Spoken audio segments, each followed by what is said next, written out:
The Alt Fantasy Sports Podcast on the Sports Gambling Podcast Network is presented by WynnBET. WynnBET is now live in Arizona, Colorado, Indiana, Louisiana, Michigan, New Jersey, New York, Tennessee, and Virginia.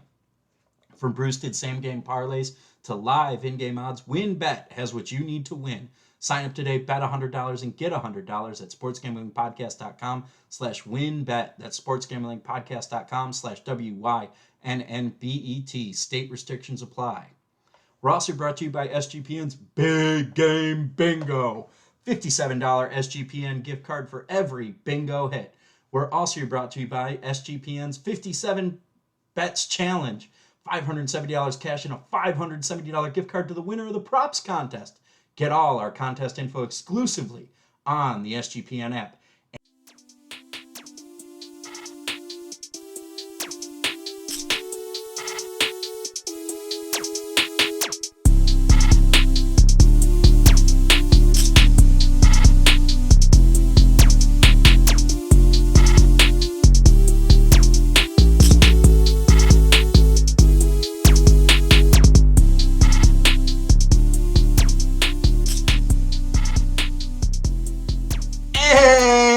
Welcome to the Alt Fantasy Sports Podcast. I'm your host, Adam Pelletier. Joining me, as always, Matt, the number one Sal Canella, Kyle Sloter, fan having, affair loving, Morse, and Justin.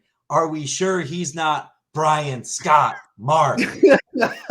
I was wondering what nicknames you were going to give us, but I'm a fan of those. I was going to make a comment about this being an Arlington Renegades fan pod now, given what we stumbled on yesterday when we all at the same time were like, man, that roster's pretty good. Yeah, no kidding. And I'm not Brian Scott. I mean, we do kind of share the same beard color, but I cannot throw the ball at all. So there's You're that. better looking though. So I mean, the Vipers probably think equally of you and Brian Scott. Then, right. Like, so. Maybe I can get a tryout. Apparently. So, guys, we dove deep yesterday. We hit it deep with quarterback, running back, wide receiver. We brushed on tight end, and tight end is such an important position in the spring because if you don't get Canella, you're shit out of luck. I mean, just looking at it, like we started talking about this, and just, is there anybody that we're looking at that we think is worth rostering other than Sal Canella right now? I mean, before we jump into that, should we discuss why Sal Canella is number one? And like, if folks don't already realize that, we should discuss, right? I mean, I don't want to just have everybody take our word for it. I mean, going into the USFL last year, I don't know that he was the consensus number one tight end going in. I heard a lot more Bug Howard talk, but maybe that's just because I talk to Justin far too often. But he did have more yards than Canella. I didn't realize that. We talked about that prior to the show. But I mean, I think the big thing with Canella is, he was the all USFL tight end last season with good numbers. He broke what Adam and I were talking about this. I think he's stuck in our brains because he had a great playoff performance and broke the single game USFL receiving record, I believe, with 120 yards or more. So he's clearly capable of putting on that kind of performance. And we're going to talk about it here, so I don't want to get into it too much, but we don't know how many other tight ends in the league. 12 for 154, actually. Holy crap. Okay, so that's why he's ingrained into our brain. That is quite the performance.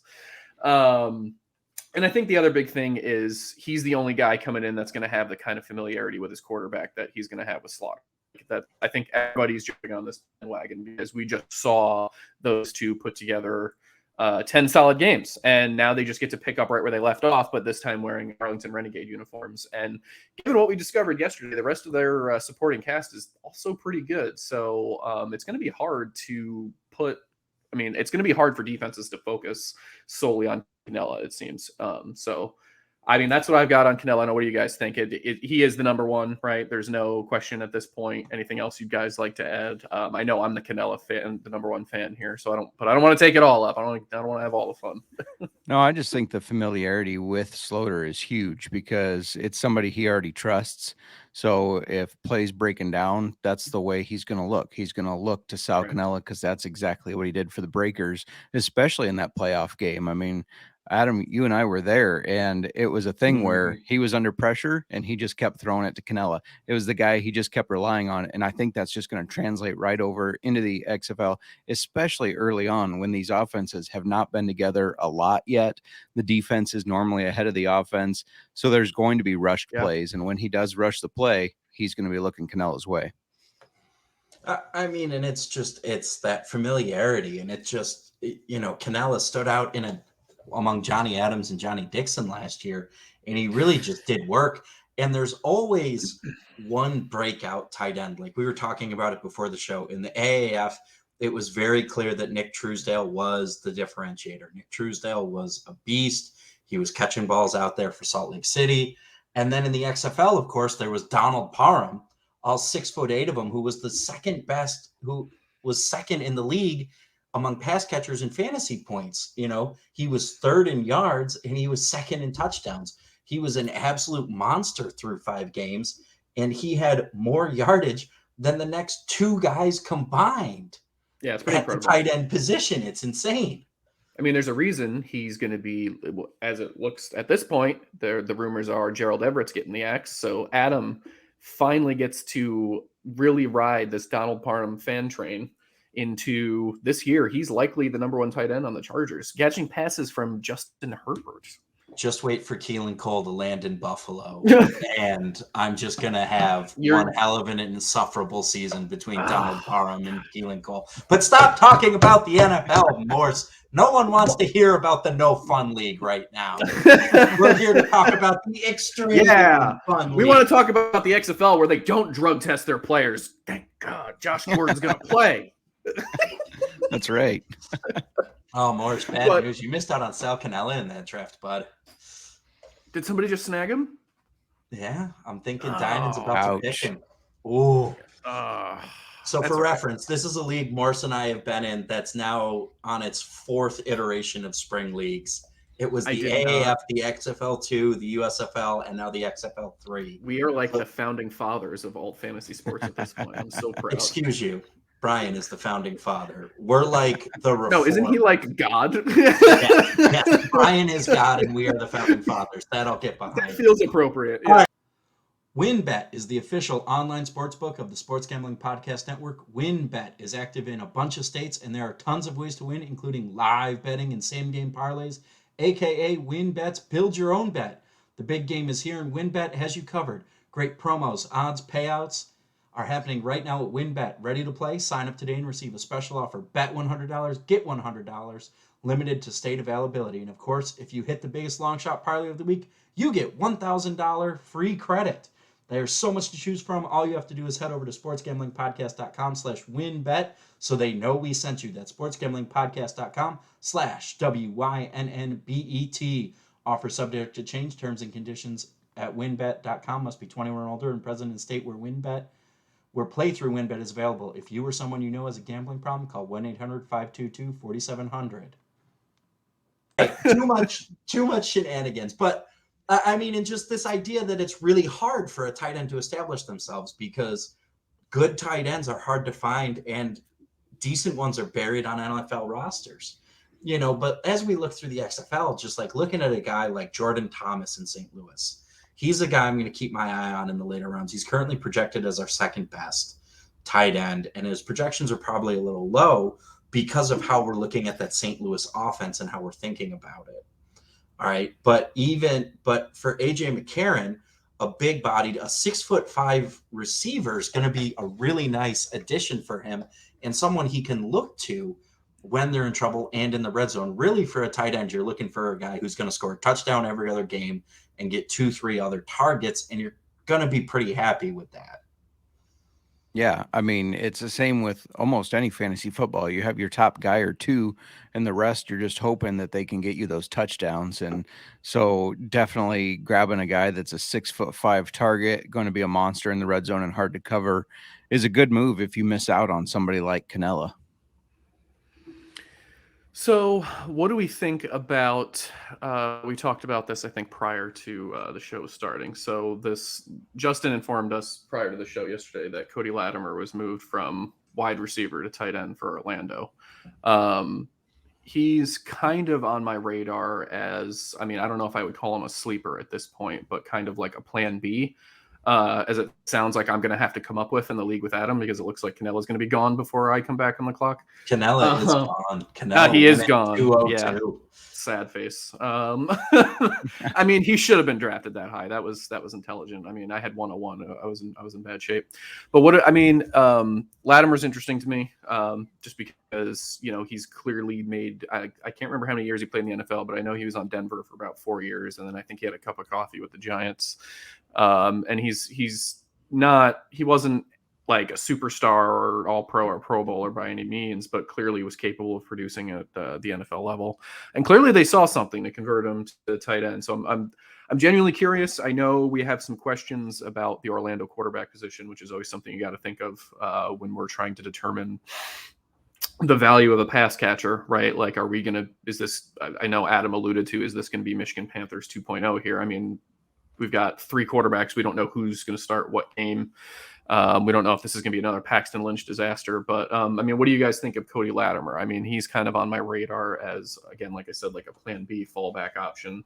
I don't know if folks even know at this point that he's going to be a tight end for Orlando, unless they're smart and listening to our podcast. So, I mean, what do you guys think? He's kind of on my radar as, I mean, that like Adams mentioned, that this position's kind of a dart throw at this point. What do you think? Is he worth throwing a dart at? He's my number 2 after Great. Sal Cannella. Obviously, I'm not going to target him as high as Sal Cannella, but he's a guy that, like you said, the NFL caliber. He's quick, so the linebackers can't really keep up with him. He's big, so the safeties are going to struggle with him. If they can carve out a good role at tight end for him, you know, we already mentioned Bug Howard. That's a guy that played receiver in college, converted to that tight end position, and was a problem in the USFL. So I could see Cody Latimer. I know he's a little bit older, but could be a problem in the XFL for those defenders to keep up with. Yeah, I almost wonder if they envision him as kind of like, you know, we've got, I don't know, I just, not to bring up more NFL, Adam, sorry, don't throw a stone at me, but I think of like Mike Gesicki, who's a tight end on paper, but like more often he's not really in line, right? Like he's kind of flexed out in that slot position. So I almost wonder if maybe Orlando envisions something like that for Latimer, in which case I'd be extra intrigued, because you know what they do with slot receivers. I mean, they may not be the explosive players, but they're going to get volume generally, right? Like they're the chain movers, they're the safety valve. So I definitely have some interest there. And then, yeah, St. Louis was another place I was looking, because I figured whatever tight end was playing with A.J. McCarron was going to be intriguing to me. So that was kind of the top 3 that rounded out for me, was Cannella, Latimer, and Thomas. But if I miss, go ahead. Oh, I was just saying, if I miss on Cannella and Latimer, for me, I'm going to wait till a late round and take a shot on Elise Mack for the Brahmas. I'm probably higher on him than most people, but Notre Dame has known to produce good tight ends. He didn't even have that big of a stat line in college, but was still coveted by the NFL, bounced around squads.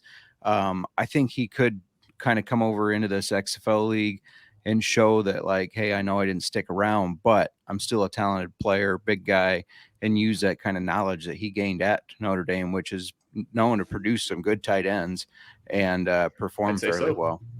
Yeah. So I have a fun one for you guys.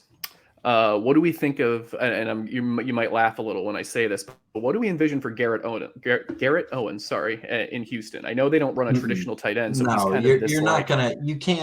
You can't take a shot on that just because they don't run a tight end. He's technically a fullback in their offense, and I just don't see him getting a ton of work. I mean, a guy I'd be more interested in is Briley Moore McKinney, just because he's got, you know, Jordan Tauamu liked his big receivers in St. Louis in the XFL 2, and I think Derek King will be similar. They'll be looking for a big guy over the middle. Briley Moore McKinney, 6'4", not huge, but bigger than the guys who are going to be covering him.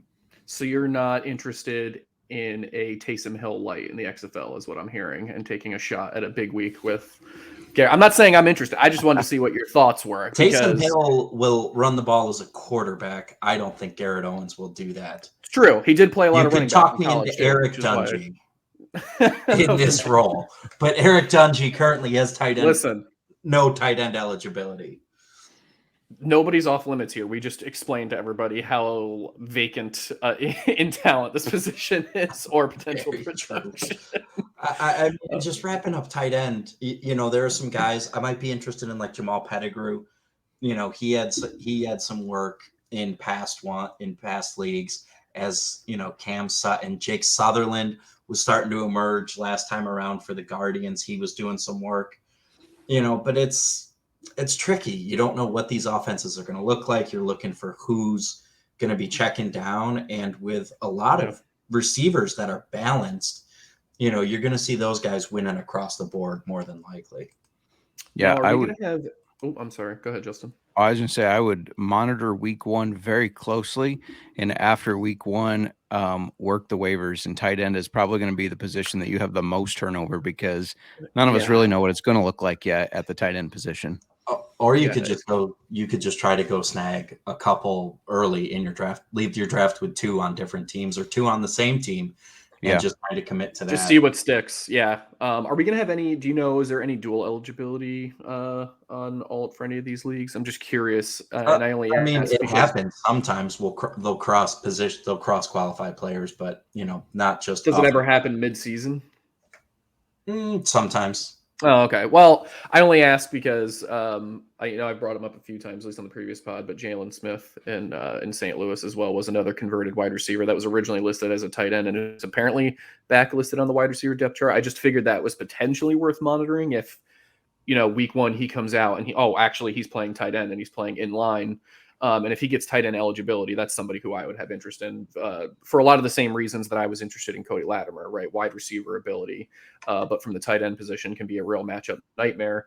And if I'm getting potentially a flex worthy, slot receiver, tight end hybrid in an AJ McCarron-led offense, then that's something I would also have some interest in. So he's actually somebody I'm keeping an eye on as far as like late round flyers go. He might be kind of like my backup, like you were saying, leaving a draft with 2 tight ends. He might be one. Not that he's officially listed as a tight end right now, but he might just be like my ace in the hole kind of thing. Kind of another backup plan that I just think should be on everyone's radar. And everybody remember that's in Matt's leagues, so you can snipe him right before. I know. I really got to stop talking about what I like on these podcasts. I now don't have Sal Cannella because no, I'm just kidding. He probably would have gone anyway. But and also make sure to sign up on the SGPN app and get your own big game bingo card for all of your favorite big game prop bets. If you get bingo, you'll win a $57 SGPN gift card. Only catch is you must be subscribed to the Sports Gambling Podcast and NFL Gambling Podcast on YouTube to win. In honor of the big game, SGPN is also hosting a prop bet contest. Make your picks for 57 different prop bets. Winner will get $570 cash and a $570 gift card to the SGPN store. All our contests are free to play and exclusively on the SGPN app. Yeah, I mean, we've talked about tight ends, we've talked about wide receivers, running backs. I mean, we got to talk about these defenses. And I think the problem for all of us, we kind of were in agreement, was we haven't looked at defenses much because we've been so busy trying to kind of figure it out. I mean, and just who do y'all want to start with looking at? Let's just kind of look at these with everybody as we're going. No, I think that's a great idea. I mean, we'll discover along with everybody. Justin, if you would like to start, you're welcome to. All right. Well, I'll start with my top defense, and that's the Battlehawks. I think they got a lot of good pieces with Laquel London, Freedom Akmaladen, Shakir Soto. And then at linebacker, they got 2 Iowa State guys that played at Iowa State together, Willie Harvey and Mike Rose, and ran a decent defense there. I think they know each other's cues. They're going to be able to play off of that. And then guys like Ben DeLuca and Quentin Meeks in the defensive backfield, they're kind of my top defense that I'm targeting. So if I think it's about time for defenses to start going, that's who I'm taking. I mean, and looking at the coaching staff, Donnie Abrams was on that 2019 Orlando Apollo squad as the defensive backs coach. That was a really good team.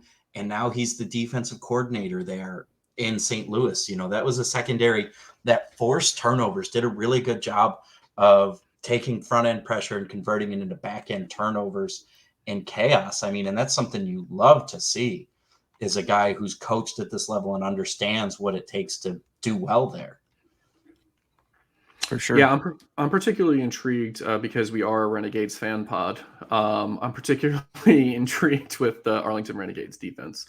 I mean, they're being led by a defensive-minded, great head coach in Bob Stoops, right? Like that in and of itself should give us some hint that this might be a very defensive-oriented team, that they're going to know what they're doing and perform well off the bat. But unless I missed something, it's on the defensive side of the ball. They're being led by the USFL's leading tackler from 2022, Donald Payne. That's pretty significant, right? I mean, he just showed an ability to not only just play well on the defensive side of the ball in a spring league in recent memory, but lead the entire league in tackles. And now he's leading what we realized yesterday is probably the most talented roster in the XFL. So I know Adam was interested in discussing, the types of teams that we might want to stream against fantasy-wise or not stream against. And I think right off the rip, until I get to see how these teams actually perform on the field, I'm probably going to, if I'm streaming a position, I'm going to avoid the Renegades to start because I think they might be one of the stronger defenses, being led by, the USFL's leading tackler last year and a great defensive mind. That in and of itself makes me think they have a great foundation.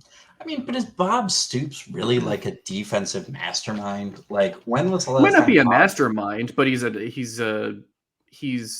coach that has had success and is defense first. So maybe I overstated his.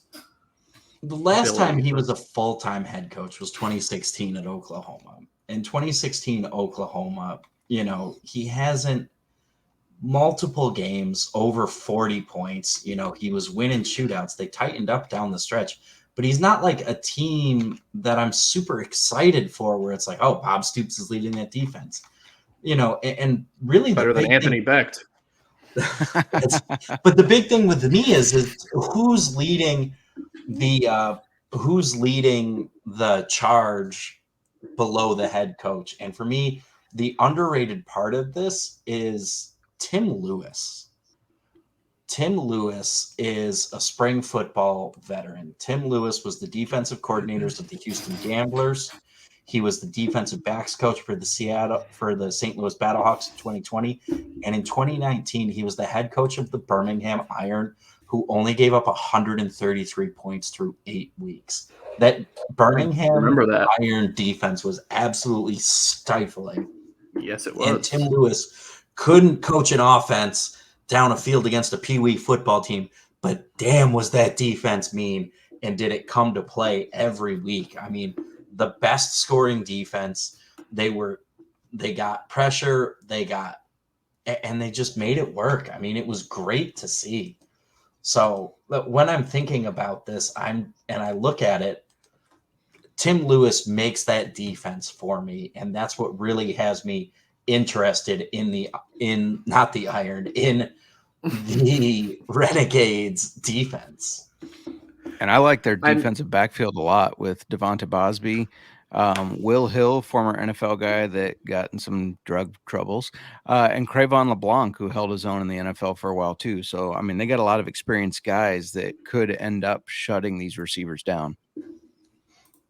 Yeah, and I think, but again, going back to why are we looking at St. Louis, Donnie Abram on that Apollos team was second in the AAF with 11 interceptions. They got sacks, 19 sacks, and they were second in points against behind the Iron. So I think you've got a pair of teams at the top there where if you're playing St. Louis or the Renegades, you're kind of worried and you're wondering, who are we sitting? Yeah, for sure. I think I agree with that 1,000%. I mean, as far nothing to do with Bob Stoops. I mean, that's fine. You basically told me I was wrong and then supported my position with different statistics. So I'll take that every day. Correct evidence. Regardless of how you get there, I don't care how the sausage is made. You just care that defense is going to be good. God, the more we look at the Renegades, the more this league just looks like it was set up for the Arlington Renegades to run away with everything. I'm actually surprised. I mean, unless the betting lines have changed since I looked, I'm actually surprised they're not near the top. I mean, I've seen some power rankings floating around from different sources that had the Renegades near the top, but most of the time when I'm looking at betting lines, it's usually Battlehawks. Battlehawks are 1 and Sea Dragons are 2, I believe. It's usually one of those two. Find that very interesting. But while we're still on the, go ahead. No, I was going to keep the defensive line rolling. I don't know what I want to make of, because I think I mentioned this yesterday when after the initial draft and the rosters, kind of came into shape initially. I remember being intrigued by the Vipers in general. Obviously, this was when they were the Brian Scott-led Vipers, which are now the Brett Hundley-led Vipers. But on the defensive side of the ball, they have arguably the best defensive player at least the one with the most the most success in the past in the league. I mean, Vic Beasley, yeah, he's a little long in the tooth, and I don't know if he's quite 30 yet. But, do we have another edge rusher in the league of his caliber? Say what you want about Rod Woodson, but also a defensive great leading this team. I don't know what you make, Adam. I'll leave his coaching abilities to you. You seem to be the expert here. But I'm thinking, again, defensive-minded head coach, and arguably what could be one of the better defensive players in the league on the Vipers. I mean, are they going to wreak havoc on opposing quarterbacks? Is that going to affect their fantasy production? What do you guys think? Either one of you is fine. I'll jump in and just say I think Rod Woodson will have that defensive backfield ready to show up and play. I mean, he was obviously a great player. Doesn't always translate to great coaching, but I think at the very least he'll coach his position that he played great. So I think this defensive backfield is going to be ready to go. And yeah, Vic Beasley, you got to imagine he's playing with a chip on his shoulder after being the 8th pick in the draft, and now you're in the XFL, right? Right. That's got to count. That's quite the fall from grace. Yeah, it is. Yeah. If it wasn't for Johnny Manziel, he'd be the highest pick to ever be in the. That's a very fair point. Yeah. Yeah. Or no, what pick was Johnny? Oh no, wait! Vic Beasley was drafted higher because Johnny was like pick 15 in the draft that he was taking. Trent Wasn't Richardson he? Pick? That's going to be the. Third overall. Yeah, no. Yeah. Trent Richardson takes that kick. Trent Richardson, and Trent Richardson dominated. I mean, Vic Beasley's a guy. 2016 Atlanta, 15 and a half sacks, 5.58. He was. I think he led the league in sacks that year. He did. He led the league in that. Forced fumbles. He's a great edge rusher. He was a good edge rusher. He got off to a slow start, if I remember correctly, but once he hit his stride, he literally turned into a league-leading edge rusher and played in the Super Bowl that year. 2017 and 2018, and only had 5 sacks each of those years, but that's a sack every other game. If he can regain form, it's clear injuries limited him. If he's back in there, that could be big for them. Do you know why he ended up out of the NFL? Was it just simply injury concerns? Did he have any off the field stuff or anything? I think it's just injuries, you know? Now, if you ask CJ Sullivan of the XFL Gambling Pod, he will tell you that there's apparently people out there that grade sacks in terms of luck. And Vic Beasley was one of the highest on the most luckiest sacks. I don't even know what that means or who has time to sit around and go, nope, that one was luck. But maybe that had something to do with it. I don't know. I don't know how you lead the league in sacks and it's complete luck, but right. There are sacks. Not every sack is created equal. We all saw Michael Strahan break the sack record. I'm pretty sure Brett Favre fell over for him to get 2-hand touched, but I'm wondering if that's what they mean. Is it just like sacks that they just kind of like fall into, or they didn't really generate pressure or something? I find that really interesing.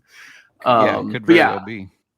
Could be, but I'm definitely intrigued by the Vipers defense. They're probably, once we get past the Renegades and Battlehawks, they're probably the next one that if I had the opportunity, I may avoid, particularly for my pass catchers, especially like Justin said, if Rod Woodson's coaching up that secondary, they might be one of the better units on that team. It might be best to look elsewhere. You have Chris Dishman, who was also a defensive backs coach throughout his year. And more importantly, last year, defensive coordinators for the New Jersey Generals, who only allowed average less than 20 points a game against, top 3 in yards against throughout the entire USFL season. He's a good defensive coordinator. He can bring the team's going to come. They're going to play they're going to be ready. And with that combination of defensive coaches, the Vipers could be frisky. Look for the Vipers to maybe force some turnovers there. Also, And not that- to bounce back to the Renegades, but I forgot to mention they have the best punter in the XFL, Marquette King. Anyways. Oh, intriguing. If Pin him not in the the best, field one of the most fun punters, at least. Right. I He's mean, a field character. position matters. If you're going to if the Renegades are going to flip the field all day, it's going to limit what the other teams can do out of their offensive playbooks. For sure. He makes a good point, right? Because we're all smashing the unders when the season starts, right? We learned that lesson with the USFL that take the unders early on. It's usually a little slower, but the thing is, and even when we look at it historically, looking at it across the entirety, the average scoring points per game is 20.5 points per game. The USFL, the AAF was actually had the lowest points per game average at 20. The USFL across all the teams averaged 20.5. The XFL 20.5. But, there are some lows in there with the USFL, with the Pittsburgh Maulers, 14.5. The Tampa Bay Bandits 16.2. It was just that there was that huge divide in the USFL where there were clearly the top teams, and then there were the Bandits and the Maulers that were just atrocious. I still can't believe the Bandits were as bad as they were. I was so ready for them. This is the thing that we kind of talked about. We talked about yesterday. Is there a track record for NFL players to have success? I think there's a clear track record that NFL coaches do not have success. The guys we see be successful are guys who are hungry, and college coaches who understand how to coach a scheme really well. You look at the Generals, Bart Andrus, career spring football CFL coach, did well with that team. In the USFL, the Birmingham Stallions, Chip Holtz did a great job there. Skip Holtz did a great job with that team. The Stallions make another great point too.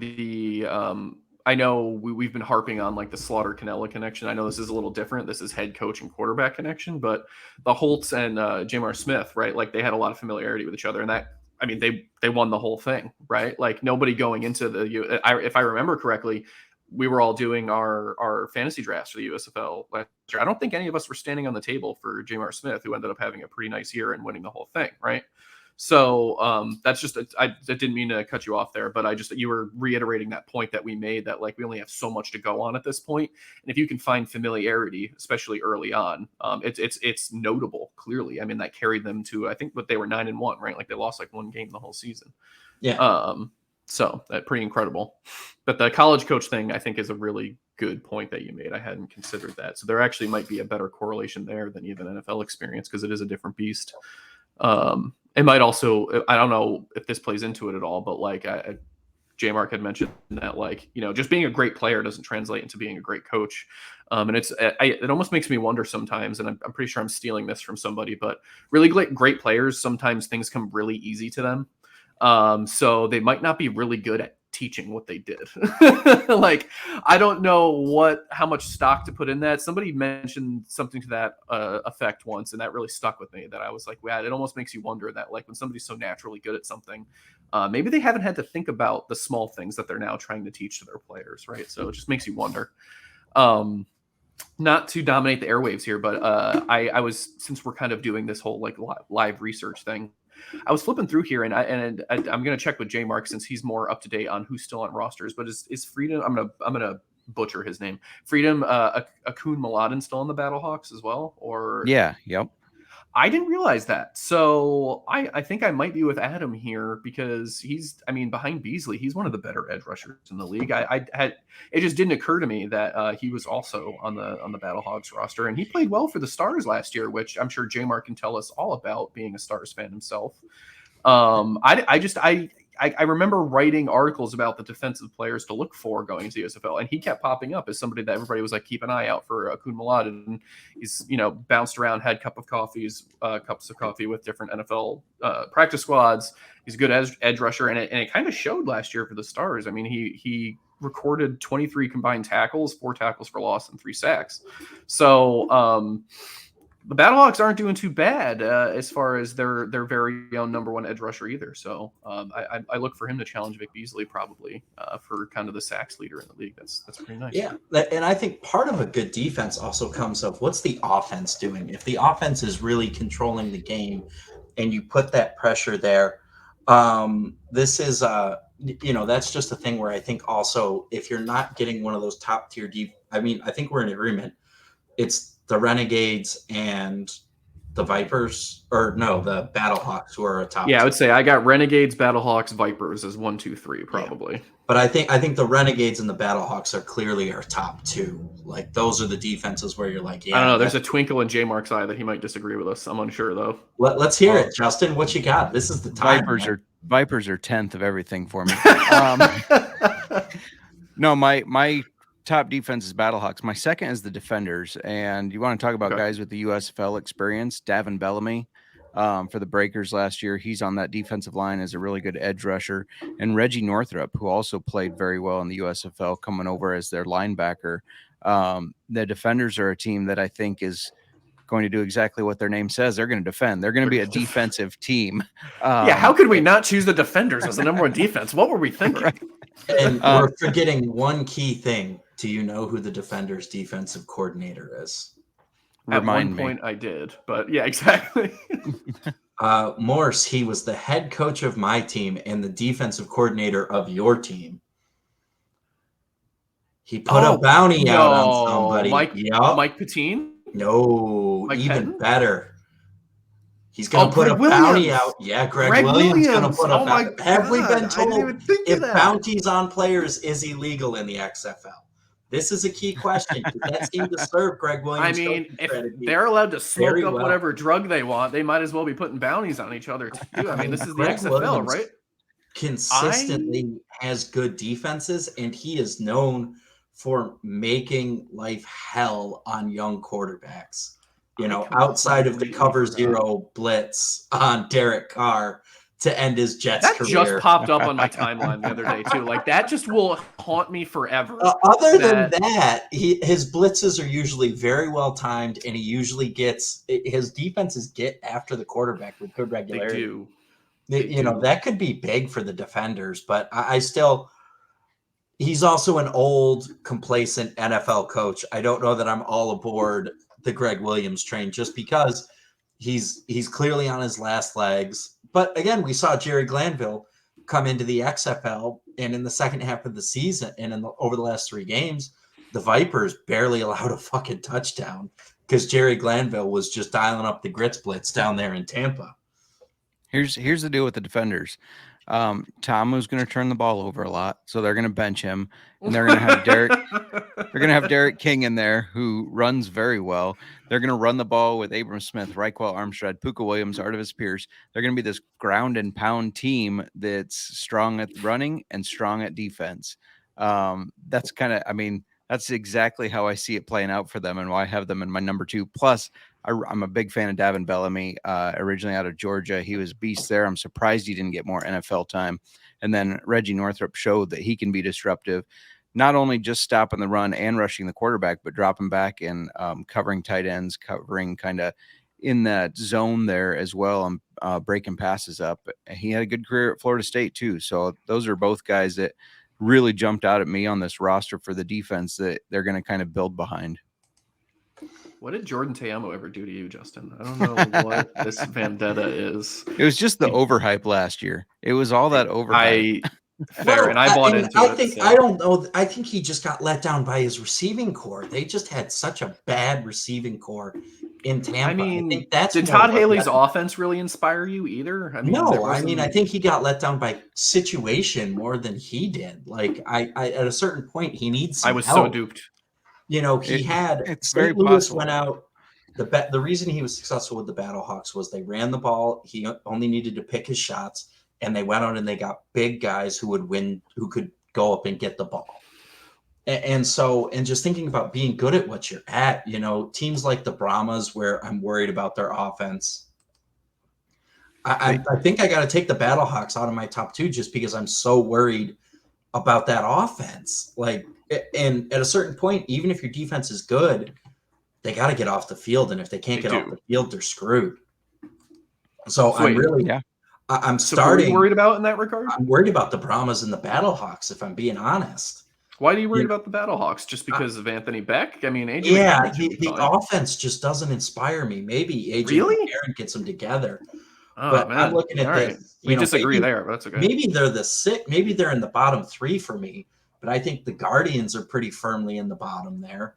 I don't know how I feel about Tony Carter. The Guardians, I don't know what to make of them, and I just think that's like they don't inspire a lot of confidence on either side of the ball, unfortunately. I hate to say that, but since we're a live research pod, in my limited research earlier today, it seemed like most of the community agrees with us that Orlando, if we're power ranking now, finds themselves near the bottom. So it seems like we're not alone in that regard. One team I don't think we've talked about, and I know we're probably getting short on time here, but I know we just had this long discussion about like, does NFL experience and NFL success translate, and people who are good coaching at one level, does that translate? What do we make of Houston, right? They're being led by Wade Phillips, who's had some of the better defenses we've seen in the NFL. I know you kind of poo-pooed my Bob Stoops is a good defensive head coach. I'm not sure you can poo-poo Wade Phillips as a good defensive I would never poo-poo the numbers defense in Wade Phillips. There we go. All Wade Phillips is my boy. All right. The Bills did him wrong. See, this is how you make the podcast go well. You talk about the people that Adam has a soft spot for, and then he gets really excited.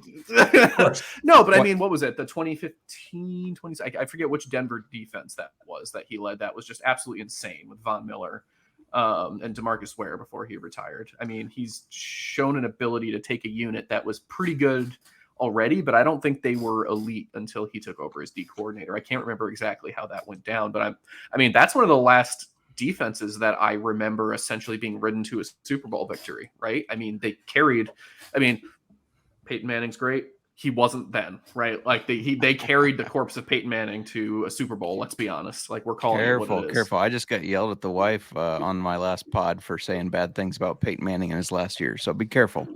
Is she a Denver fan? No. Houston also, when you look at it, Houston has Brian Stewart, who's a veteran defensive coordinator. He's got NFL experience. He's only 58. I know I say only 58, but Wade Phillips is, north of 70. So he's going to bring some around. energy. Right. And then they've got Bill Johnson, who was the Birmingham Stallions defensive line coach, who's a little older, but they have some guys. They have some young talent, like a guy I'm really excited about. I love Tavante Beckett.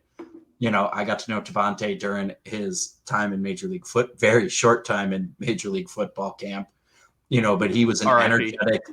I mean, it's not technically dead. It's just, okay, to quote the Princess Bride, it's just mostly dead.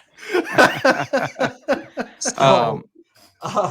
Tavante's he's slightly undersized because he's only 5'11", but he's great in a ranging linebacker role. And he could, he's a guy. Honestly, in IDP, I'm probably going to, draft Tavante early just because he's my guy. Seems like they have some. Sorry. Go ahead, Justin. I was going to say, speaking of IDP, the Roughnecks have my number 1 ranked player. I joined the IDP guys and really dove into that world on their pod and ranked these guys. Diego Fagot, the linebacker out of Navy, is a true sideline to sideline backer. He's very young. He just entered the NFL draft this year. I was surprised to see him go undrafted, stuck around with the Ravens for a little bit, got cut.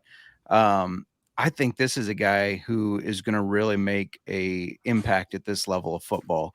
He's fast, he's instinctual, and he's my top rated defensive player in the league. I think he's going to run up a bunch of tackles, force some turnovers.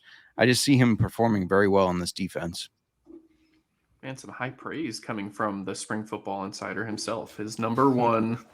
I'm a huge Diego fan. Yeah, I'm a huge Diego fan.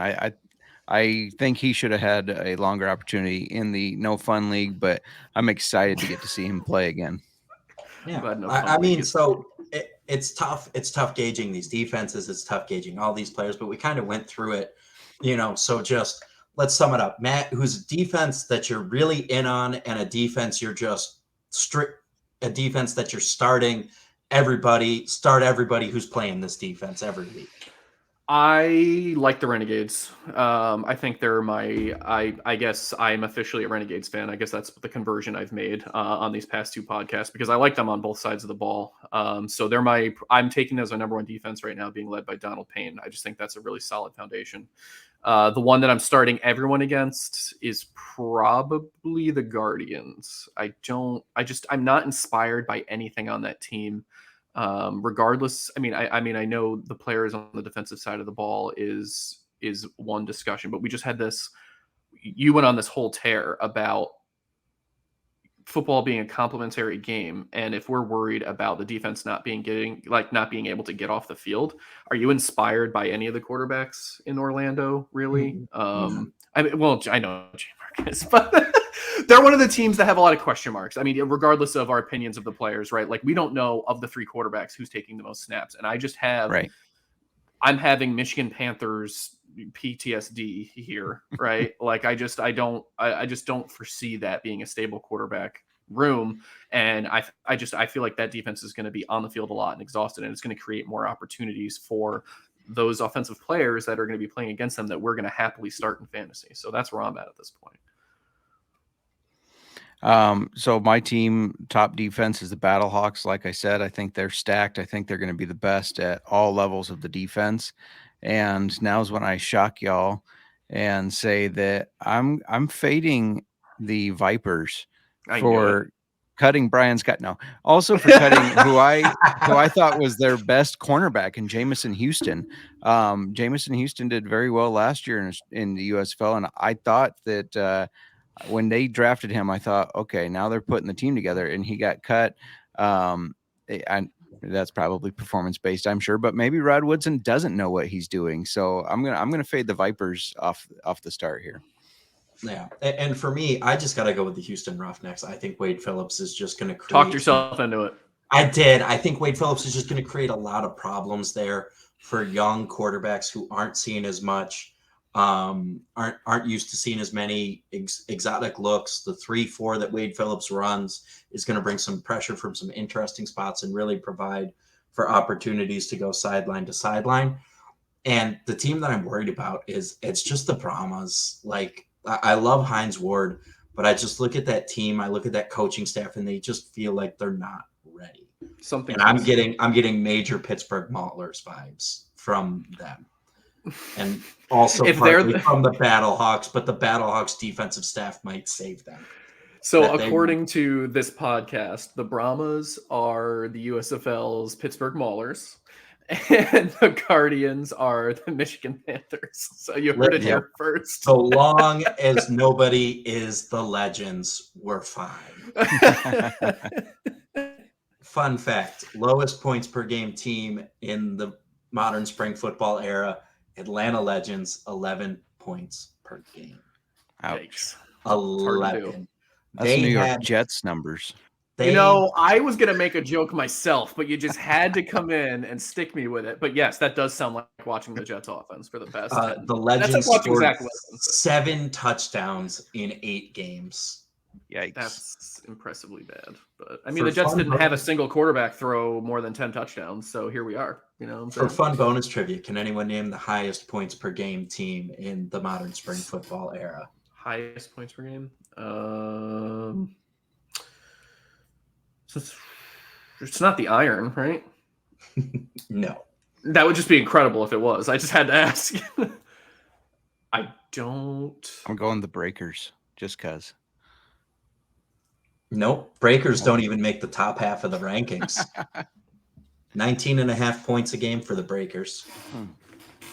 Well, how many points per game is the top? 31.6.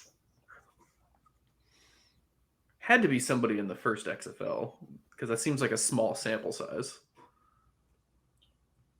You're overthinking this. You're overthinking this answer, guys. I am. It's is it? Wait, I'm gonna butcher this. Philip Walker, right? Yeah. Is it the Roughnecks from 2020? Yeah, it was the Roughnecks. Oh God. Okay. I was like, I'm gonna make myself look so silly. Okay, what do I win? You win a high 5. Second was the Orlando Apollos with 29.5. Third, Philadelphia Stars of the USFL, 26.2. fourth, the LA Wildcats of the XFL 25.8, and rounding out the top 5, Birmingham Stallions 23.4. Nice. And on that little bit of spring football trivia, Matt, tell us what we got cooking this weekend. What do we got cooking this Or weekend? coming up in XFL land for you. XFL land. Well, Adam and I are going to try to finish this slow draft where I got Slaughter but not Canella. So I'm going to be scrambling to figure out my plan B as far as tight end goes. We still got our 2023 fantasy guide raring and ready to go for everybody to read. It's still pinned to my Twitter profile that you can find it at MattMorris12. Hopefully we'll have another podcast coming to you shortly. I'm not sure what we're going to touch on, maybe how some of our drafts have gone, maybe doing a mock draft. That would be fun.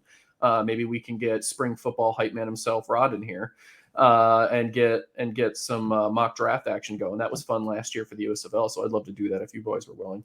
But J Mark, what about you? Yeah, I mean, we got a bunch of content at SGP coming out, of course. We got some sleepers and stacks to talk about. We got the week 1 flow chart. All this stuff is coming to fruition in a week and a half. We could talk some daily fantasy once it's. We haven't gotten any. We haven't gotten any like definite that daily fantasy is happening for the XFL yet, have we? It is. Oh, I think DraftKings is going to have some stuff. So, well, then I think we should have a daily fantasy episode. Well, we can certainly see what we got, folks. We're glad you joined us. Hopefully, your XFL drafts go well this weekend. That's Matt Morris. That's Justin Mark, and I'm Adam Pelletier, and we will see you next time.